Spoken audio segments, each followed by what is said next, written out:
સતગુરુદેવની પોપટરામ બાપા દુધેશ્વર માતની લાભેશ્વર નાથની ઉગમેશ્વર નાથની ઈર્ષાગર ભગવાનની સતગુરુદેવની જય. હમણાં ભજન ગવાણું નારાયણ જીસકે હૃદય વસે. હો કશું કર્મ કરે ના કરે. નારાયણ એટલે સત્યનામ વચન, બીજું સ્વરૂપ સદગુરુ. સદગુરુ હૃદયમાં છે, નામની યાદી અંતરમાં છે. તો જગતના કોઈ કર્મ, જપ તપ તીર્થ યજ્ઞ યાગાદી, મૂર્તિ પૂજા, કર્મકાંડ કોઈ વસ્તુ કરવા પણ નથી. કારણ કે એક જ નારાયણ સદગુરુમાં સર્વસ્વ આવી જાય છે. જેમ રાજાની સાથે ઓળખાણ થઈ તો બધી ઓળખાણ એક રાજામાં આવી જાય છે. બીજી રીતે કહી તો હાથીનું પગલું સૌથી મોટું છે. આ પગલામાં દરેક જનાવરના પગલા સમાઈ જાય છે. એમ સદગુરુ અને એનું નિરાકાર સ્વરૂપ નામ છે. એમાં ભક્તિના તમામ કર્મ અને દેવી દેવતાની ઉપાસના કરતા હોય એ પણ એક ભક્તિમાં આવી જાય છે. એટલે બાપા અમને એમ કહેતા કે આ નામ મળ્યું ને સદગુરુ વિશ્વાસ હોય, એમ શ્રદ્ધા હોય, ભાવ હોય, પ્રેમ હોય તો બીજું કોઈ કર્મ કરવા પણ નથી. અને જગત કદાચ કોઈ કહે તો એના બોલ પ્રમાણે તમારે ઢળાઈ જવાની પણ જરૂર નથી. અને કોઈ પણ પ્રસંગોની અંદર જો હૃદયમાં આપણને નારાયણ નામ વસી ગયું હોય તો સદગુરુ સિવાય કોઈની સ્થાપના ક્યાંય પણ એ સિવાય કોઈ નામ પણ ન હોવું જોઈએ. તો નારાયણ ઘટમાં વસ્યા કહેવાય. એક બાજુ આપણે એમ કે નારાયણ ઘટમાં છે, અને બીજી બાજુ કેટલાય કર્મ આપણે આદરીને બેસી તો જેમ સેમ નારાયણ ઓળખાણા નથી. સદગુરુનો મહિમા પૂર્ણપણે સમજાણો નથી. આકાશની અંદર ચંદ્ર સૂર્ય છે, પછી આપણે દીપ જલાવી તો દેવાની કોઈ વેલ્યુ કિંમત નથી.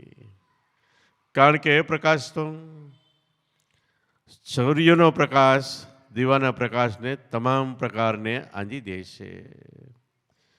એમ આપણા ઘટમાં શ્વાસ ને ઉશ્વાસ ચંદ્ર સૂર્ય છે. આનો પ્રકાશ આપણા આખા દેહ મંદિરમાં રૂવાડે રૂવાડે જાય છે. શ્વાસ છે તો આખા શરીરમાં ચેતન છે, રૂવાડે રૂવાડે છે. એનાથી આપણે જીવવી છે. હવે બીજા પુણ્યદાનના નાના મોટા અનેક કર્મ કરો, એની કોઈ કિંમત નથી.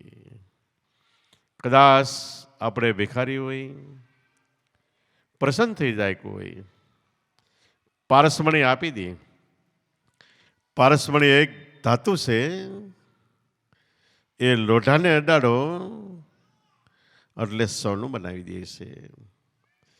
એ જો પારસમણી આપણને કોઈ પણ રીતે મળ્યો હોય, પછી ધન સંગ્રહ કરવાની, એટલે પૈસા ભેગા કરવાની જરૂર નથી. કારણ કે પૈસા ભેગા કરીને ઉલટાની એની પડો જાય. પણ જ્યારે પૈસાની ધનની જરૂર પડે, પારસમણી લોઢાને અડાડો એટલે હોનું થઈ જાય. કિંમતી વસ્તુ મળી જાય. એમ પારસમણી સમાન એક તો નામ છે, બીજું પારસમણી સમાન સદગુરુ છે, ત્રીજું પારસમણી સમાન આપણો આત્મા છે. આ બધી ઓળખાણ થઈ હોય તો પુણ્યદાનના કોઈ કર્મ કરવાની જરૂર નથી. કારણ કે પારસમણી નામનું સ્મરણ કરો, એક શ્વાસો જ્યાંથી ઉપડે છે ત્યાંથી બ્રહ્માંડમાં આંટો મારીને પાછો નાભીએ બેસે એટલી વાર દેહભાન ભૂલીને સ્મરણ કરો તો અઢળક પુણ્ય પ્રાપ્ત થાય. આ પુણ્યની તોલે જગતમાં કોઈ પુણ્ય પ્રાપ્ત નથી થતું. આ પુણ્યની તોલે કોઈ પુણ્ય આવી શકતું નથી. એટલે પીર પુકારો મજા ભાવથી સતી તમારો ધર્મ સંભાળો. પીર પીડા ભાંગનાર સદગુરુને મુજા ભાવથી એટલે આપણા ભાવથી, બીજાના ભાવથી નહીં, રખડપાટથી નહીં, ભટકીને નહીં, જ્યાં ત્યાં ડોકિયા કાઢીને નહીં. એક ઠેકાણે સ્થિર રહીને આપણા અંતરના ભાવથી પીડા ભાંગનાર સદગુરુ મળ્યા હોય તો એને સમરો. ગંગા સતી કે એકાંતે બેસીને આરાધ કરો તો ધણી પધારે આપણે દ્વાર. એકાંતે એટલે એક તો શાંતિથી, બીજી રીતે આપણા મન પવન વૃત્તિના પ્રભાવને એકાગ્ર કરો. એ મોટું એકાંત છે. લાખો માણસની વચ્ચે તમારું મન નામમાં હોય તો એકાંત છે. કદાચ ગુફામાં ઘરી ગયા હોય પણ મન સંકલ્પ વિકલ્પ કરીને રેડિયાર ઢોરની જેમ રખડતો હોય તો એકાંત નથી. એટલે નામનું સ્મરણ કરો તો એમાંથી અઢળક પુણ્ય પ્રાપ્ત થાય છે. કટકે કટકે થોડું થોડું પુણ્ય કરવાની જરૂર રહેતી નથી. અને એ પુણ્ય કરશો તમે એનો વાંધો નથી, પણ એનું અભિમાન આવશે. તમે મંદિરમાં પૈસા આપો, ખવડાવો પીવડાવો, ગમે કર્મ કરો, સારું પુણ્ય કરો, એનાથી મન સત્વગુણ પ્રધાન બને છે. પણ એની પાછળ અભિમાન આવે કે આ મેં કર્યું તો પુણ્ય ખલાસ થાય છે ને પાપ ઢળીને લાવે છે. મેં કર્યું એમ થાય એટલે પંચ મહાભૂત આપણને વળગી ગયા. તો આ બધું છોડીને નારાયણ સ્વરૂપ, નારાયણ એટલે એમ કહેવાય, ભાગવતમાં લખ્યું કે આખું ભગવત નારાયણ મુનિ પાસે હતું. એણે ચતુર્શ્લોકી સ્વરૂપે પછી એકને પાયું. અને જે આપણે ભાગવત સાંભળી છે એ તો 5મી 6ઠી ધારા છે. 5-6 પારપદ્યુન પછી પ્રગટ થયું છે. એ મૂળ ભાગવત તો ચતુર 4 શ્લોકનું જ હતું. એ 4 શ્લોક અઘરા પડે એ સમજાવવા માટે અત્યારે 18,000 શ્લોક છે. તો આપણને મૂળ ભાગવત આદિ નારાયણ વચનમાંથી જે ભગવાનનું સ્વરૂપ પ્રગટ થયું છે એ મૂળ ભાગવત છે. એ ચતુર્શ્લોકી ચોથા આપણા દેહ મહાકારણ દેહમાં પડેલું છે.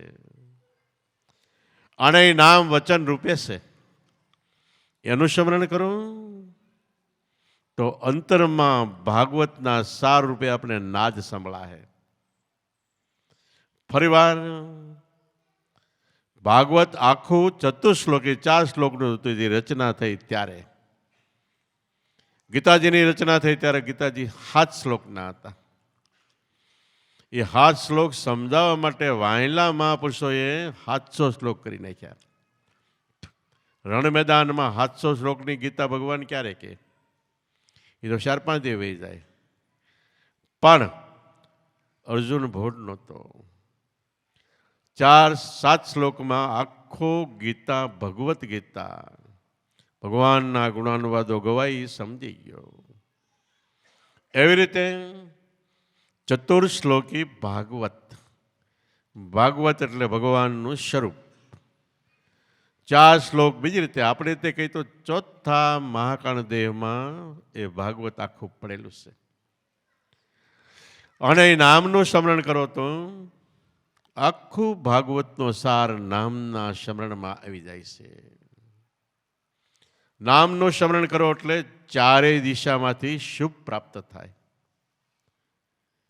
ચારેય વેદનો સાર આવી જાય. અને જેટલું જેટલું ચતુર્શ્લોક કહેવાય, 4 વાણી, 4 દેહ, 4 અવસ્થા, 4 દિશાઓ, 4 વેદ, બધું એક સાથે આવી જાય. તો આ જ્ઞાન પ્રાપ્ત થયું હોય તો કર્મકાંડના, નવધા ભક્તિના કોઈ કર્મની અંદર ક્યાંય ચિથરા ફાડવા રોકાવું નહીં.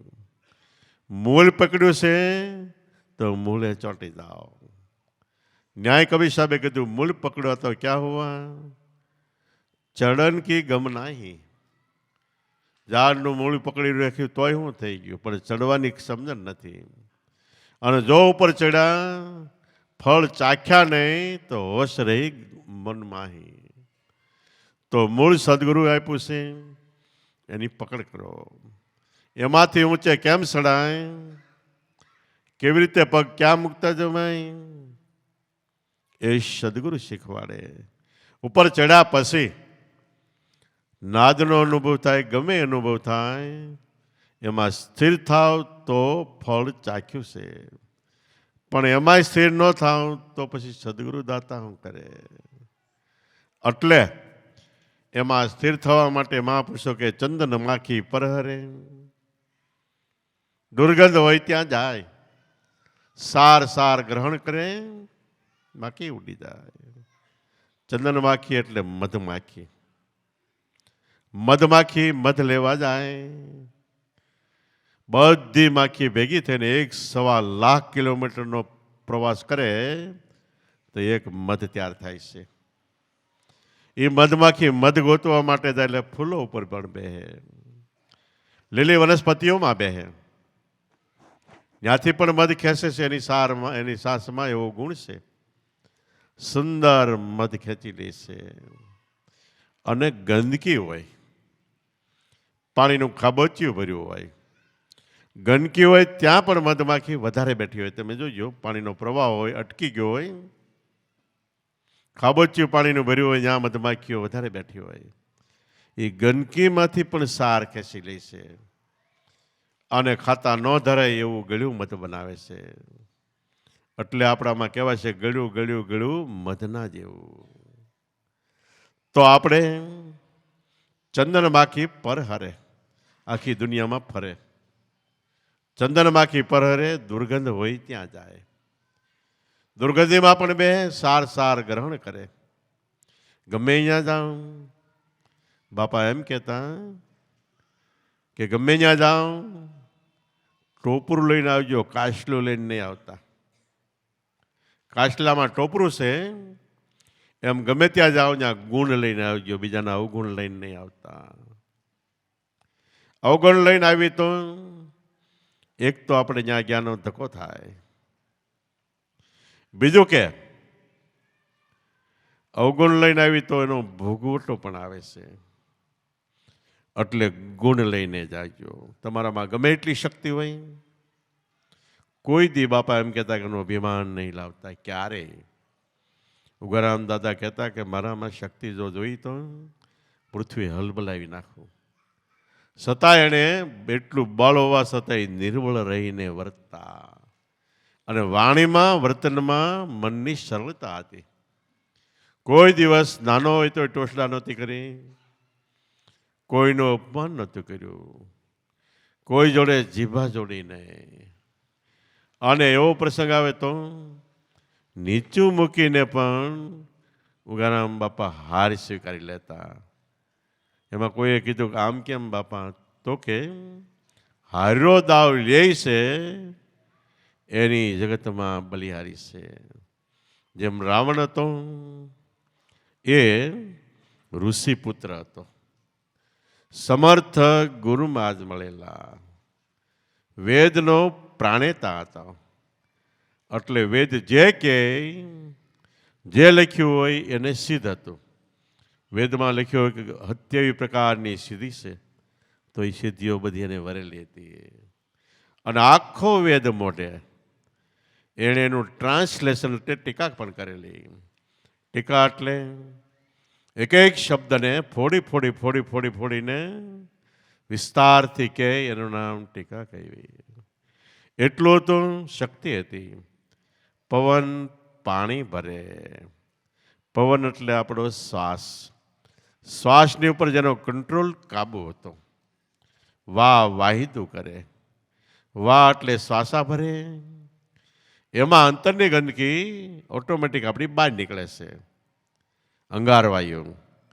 પણ અહીંયા અંતરની ગંદકી કામ, ક્રોધ, મોહ, લોભ, છલકપટ, નિંદા, ટીકા, ઈર્ષા, વેરજે, દગો, કૂડ, કપટ, એ બધી ગંદકી વાથી બહાર નીકળે છે. પવન પાણી ભરે, વાહિતું કરે. 9 ગ્રહ ડોલીએ બાંધેલા. 9 ગ્રહ, 2 આંખ, 2 નાક, 2 કાન, મોઢું, ગુદા, ઉભરેશ્વર, 9 ઇન્દ્રિયને ગુરુ વચનને ઢોલીએ, વિવેક, વિચાર, જ્ઞાન ને વૈરાગ 4 પાયાવાળા ઢોલીએ એને બાંધી દીધેલા. 9 ઇન્દ્રિયના કંટ્રોલ કબજામાં હતી. પવન પાણી ભરે, વાહિતું કરે. 9 ગ્રહ ઢોલીએ બાંધ્યા. અને એ વખતમાં એની પાસે પુષ્પક નામનું એક વિમાન પણ હતું. આટલી બધી શક્તિ હતી. ગુરુ મહારાજ પાસેથી મળી. ગુરુ મહારાજે ખૂબ માનપાનથી જ્ઞાન ધ્યાન આપ્યું. પણ ક્યારેક થોડોક ફેર પડે એટલે ગુરુ મહારાજ કે જોજે ભાઈ, આ વસ્તુ આ વાત છે, તને જે હું અધિકાર આપું, તને જે બાંહેધરી આપું, તને જે ભજન આપું, જે શીખવાડું, બધું જીરવવાનું છે. અને જગતમાં જીરવી જાણે એ જ મહાપુરુષ છે. અને કોઈ દિવસ ક્યાંય પણ ગુરુ મહારાજે રાવણને કીધું અહંકાર અભિમાન લાવતો નહીં. તારાથી ભલે જગતમાં કોઈ મોટું ન હોય, એટલી તારી પાસે સિદ્ધિ સંપત્તિ હોય, કોનાની લંકા, એનું ક્યારેય અભિમાન લાવતો નહીં. અને હું કાંઈક છું એવું કોઈ દિવસ મનમાં પણ નહીં લાવતો. જે આપણે સહી એ આપણા અંતરમાં રાખજે. અને ક્યારેય મોહ માયામાં ફસાતો નહીં. મોહ એટલે આપણે વારંવાર કહીએ છીએ કે આપણું મન ગમે ત્યાં કોઈ પદાર્થ વસ્તુમાં ગમે ત્યાં મોહિત થઈ જાય, એ મોહ છે. એ શા માટે ના પડે? જ્યાં આપણું મન રોકાઈ જાય. રોકાઈ જાય એટલે આપણે ભજન ન કરી શકીએ. એટલે મોહ માયામાં ક્યાંય પણ રહેતો નહીં. મેં તને જે ભજન આપ્યું છે, કેવલ ફક્ત એ ભજન કરજે. અને મેં તને નામ આપ્યું છે, એ નામનું સ્મરણ કરજે. કાયમ ધ્યાનમાં બેસજે. આ બધું કીધા પછી રાવણ સંપૂર્ણપણે બંધન મુક્ત, ભયમુક્ત થઈ ગયો. પણ પછી સીતાના મોહમાં પડ્યો એટલે થોડો મોહ આવવા માંડ્યો. મોહને પુષ્ટિ એટલે શક્તિ આપવા માટે એક દેવી, એ દેવીની એણે ઉપાસના કરી. અને એ દેવી હતી અજય પદ આપી દે, અભય પદ આપી દે, પછી એને કોઈ જીતી ન શકે. આ દેવીની ઉપાસના ચાલતી હતી. હનુમાનને ખબર પડી. હનુમાન જેવો રાવણ અહીંયાથી બારી ગયો એટલે દેવીની મૂર્તિને ભાંગી તોડી નાખી. હવે આવડો ઉપાસના કરે, આશીર્વાદ ક્યાંથી લેવા જાય? એમ દેવી એટલે કોઈ પણ શક્તિની ઉપાસના. ગુરુ વચન એ મહાશક્તિ છે. એ શક્તિ જોડે કોઈ વસ્તુ શક્તિ આવતી નથી. છતાંય આપણે એમ તે વચન તો જાણ્યું, હજી કંઈક મંતર બંતર કરીને કંઈક જાણી લઈ બીજું, અને જરૂર પડે તો એનો ક્યારેક ઉપયોગ કરવા થાય. આ શક્તિની સાધના. ક્યાંય પણ કોઈ શક્તિમાં ક્યારેય ફસાવું નહીં. કેવળ નામ મળ્યું છે, એ નામનું સ્મરણ અને ધ્યાન. કોઈ વસ્તુ તમને કદાચ ભણવા ન આવડે તોય વાંધો નહીં, મૂંઝાતા નહીં. કદાચ અંતરનો અનુભવ ન થાય તોય મૂંઝાતા નહીં. જવાબદારી સદગુરુની છે. એ કહે પ્રમાણે હાલો તો વહેલા મોટો એક જિંદગી બે જિંદગી ગમે ત્યારે અનુભવ થવાનો છે. પણ ન્યા તર્ક વિતર્ક લોમ વિલંબ કરશો એટલે આપણે છેટા પડવાના છે. બાપા અમને ઘણી વખત એમ કહેતા, દાદા કહેતા કે ભજન છે એટલે નામ મળ્યું એ કેવળ સ્મરણમાં ધ્યાન રાખજો.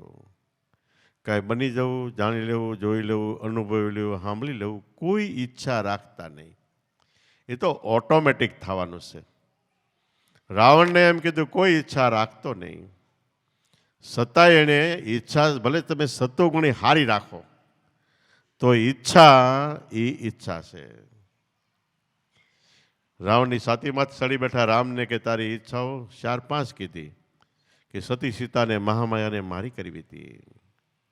રામ કે નો થાય. એ મેં જોગણી મેં આજ પુરુષની શૈલી. મન માને તો સંગે ફરું, નહીતર ફરું અકેલી. મહામાયા કોઈની થાય એમ નથી.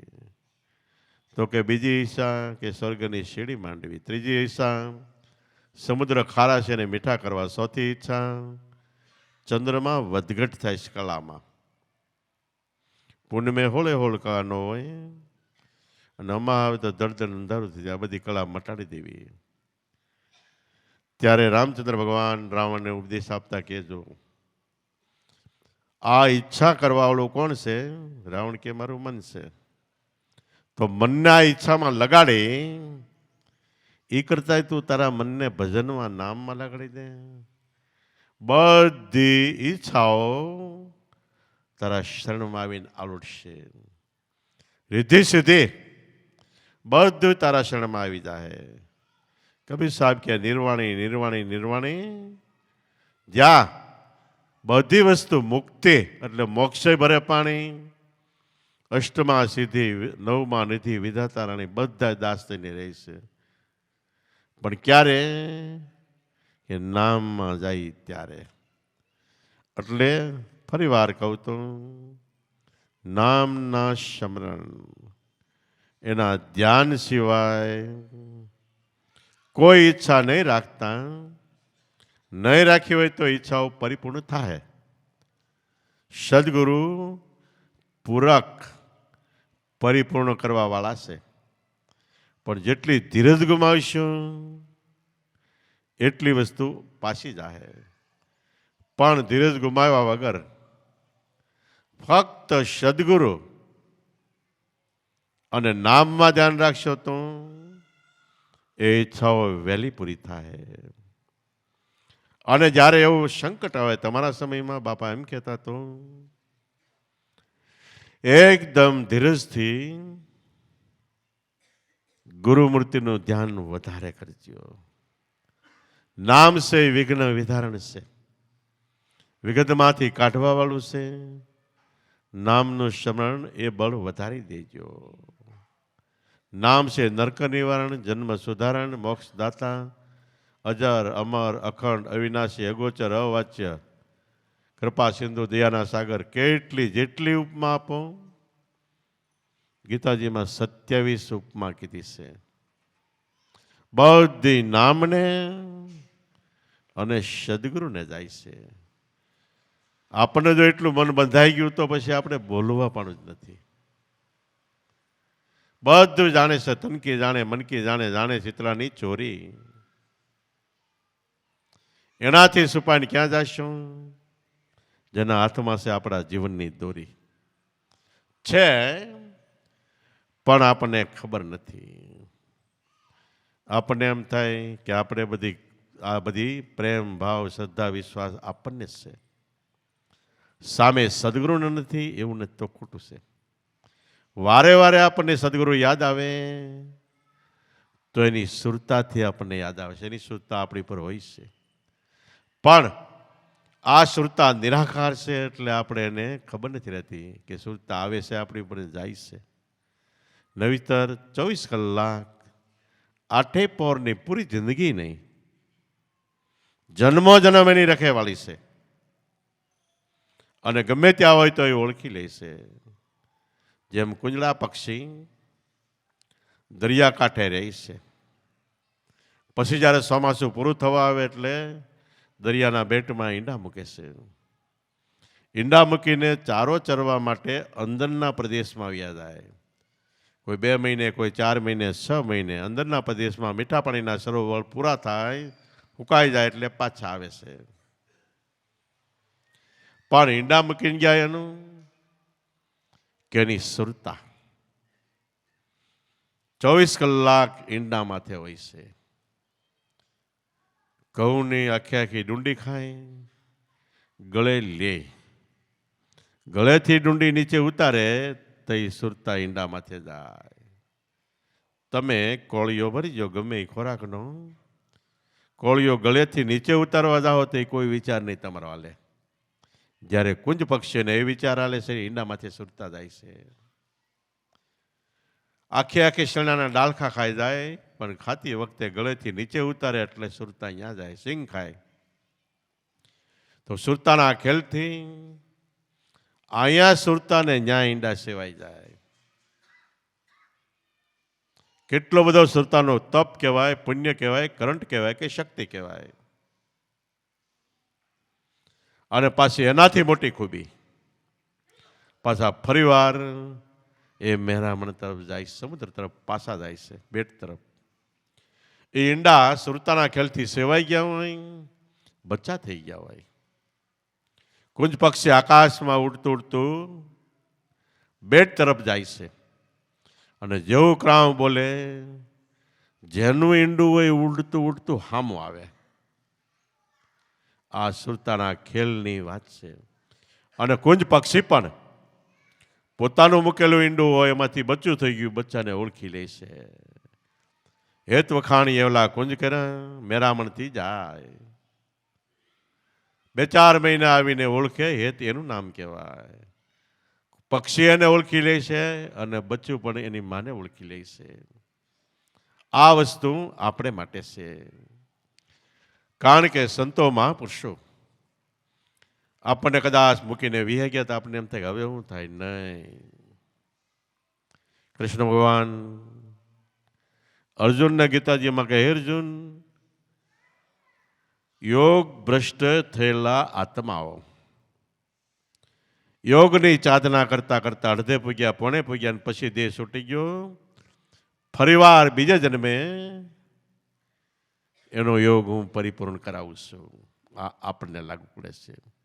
માટે આટલી હૈયા ધારણ આપણા વેદ શાસ્ત્ર પુરાણો આપતા હોય, સદગુરુ આપતા હોય, તો બીજું કાંઈ કરવાની જરૂર નથી. ફક્ત ભજન કે ધ્યાન ન કરો તો વાંધો નહીં, પણ એમાં શ્રદ્ધા અઢળક રહેવી જોઈએ. અઢળક શ્રદ્ધા કોને કહેવાય? ગુરુ મૂર્તિ સિવાય કાંઈ ધ્યાનમાં ન આવે. નામના સ્મરણ સિવાય કોઈ ઠેકાણે કર્મમાં ક્યાંય મન ન જાય. તો મેળાએ આપણી પાત્રતા, આપણે ઈંડા જેવા રોડખોડ હોય સેવાઈને અંતરમાંથી બચ્ચું નીકળ્યું એટલે ચેતન જીવ નીકળ્યો. તો આપણે રૂવાડે રૂવાડે જીવ છે, ચેતન છે, એનો અનુભવ થાય છે. નહીતર ચેતન દેખાય નહીં, પણ એનો અનુભવ થાય છે.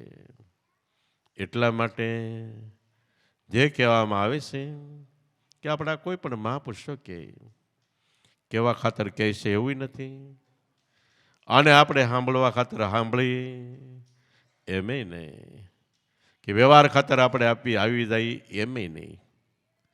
પણ આ વસ્તુ મારે માટે સ્પેશિયલ કહેવામાં આવે એવું દરેકે મનમાં રાખવાનું હોય છે. ભલે 1000, 2000, 5000ની મેદની હોય, પણ એની વચ્ચે આપણે એકલા બેઠા છીએ.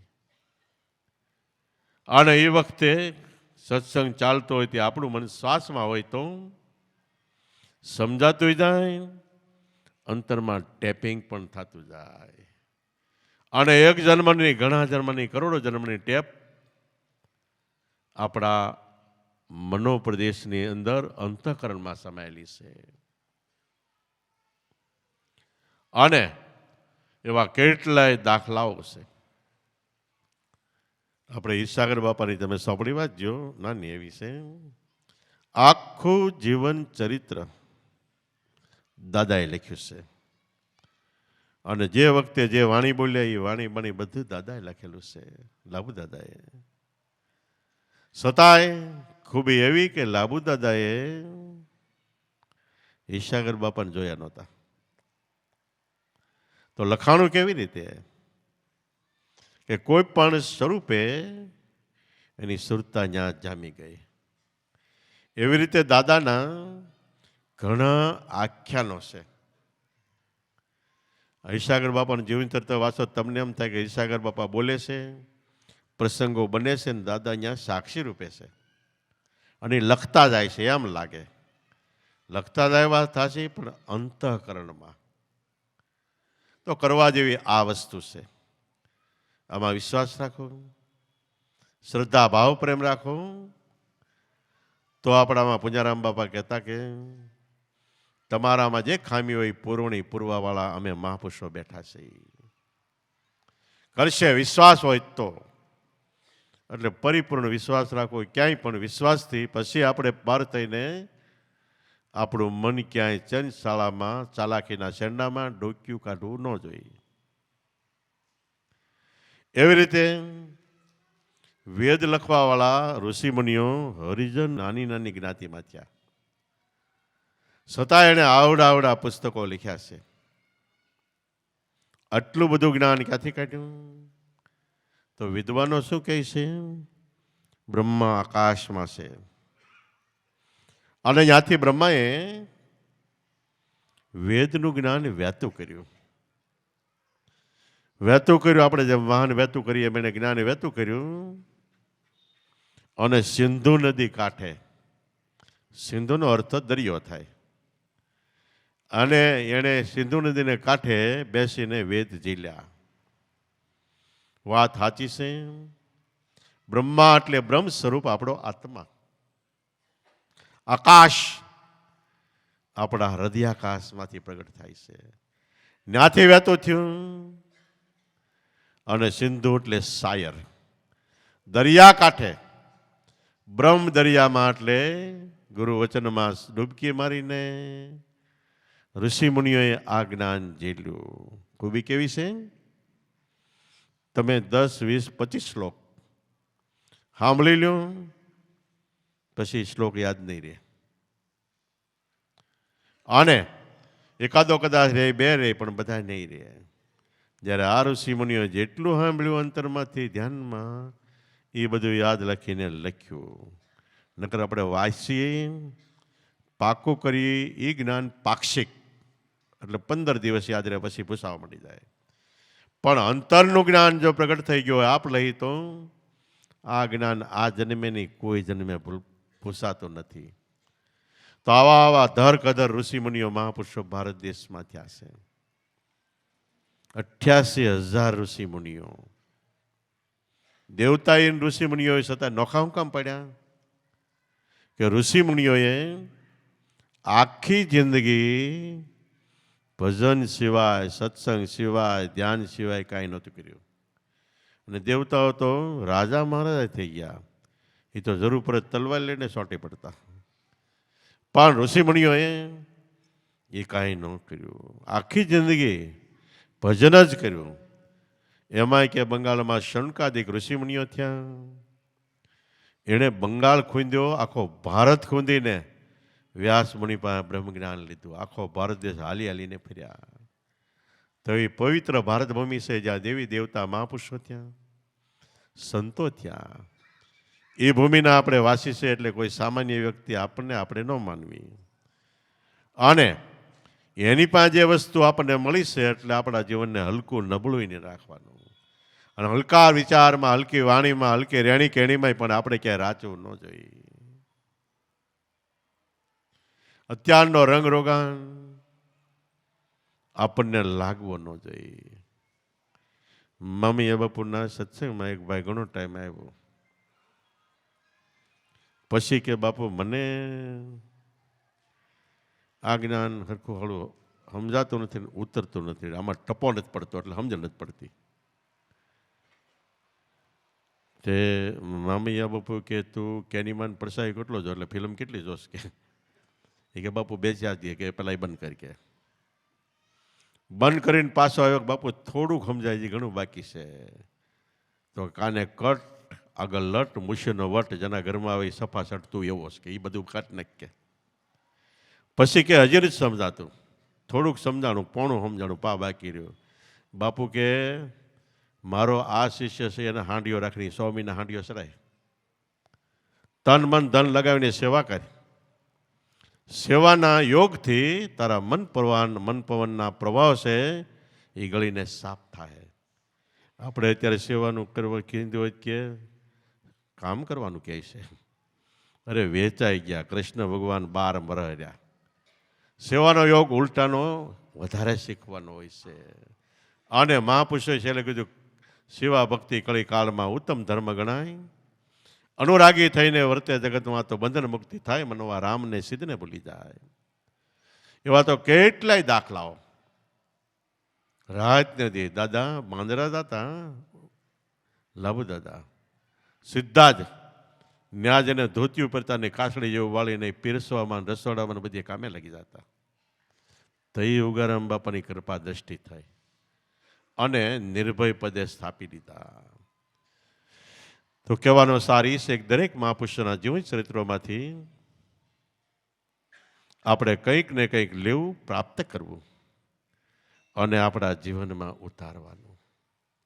તો સદગુરુ, જો આપણે સદગુરુ શરણમાં વિશ્વાસ શ્રદ્ધા હોય, જીકર એકદમ ભાવ પ્રેમ હોય તો સદગુરુ છે આપણી ફિકરમાં, ને આપણી જીકર હોય તો આપણી ફિકરમાં એ કાયમ માટે છે.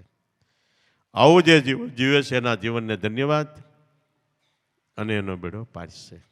બોલો સતગુરુદેવની, પોપટરામ બાપાની, દુધેશ્વર માતની, લાવેશ ઉગમેશ્વર નાથની, ઈર્ષાગર ભગવાનની, સતગુરુદેવની.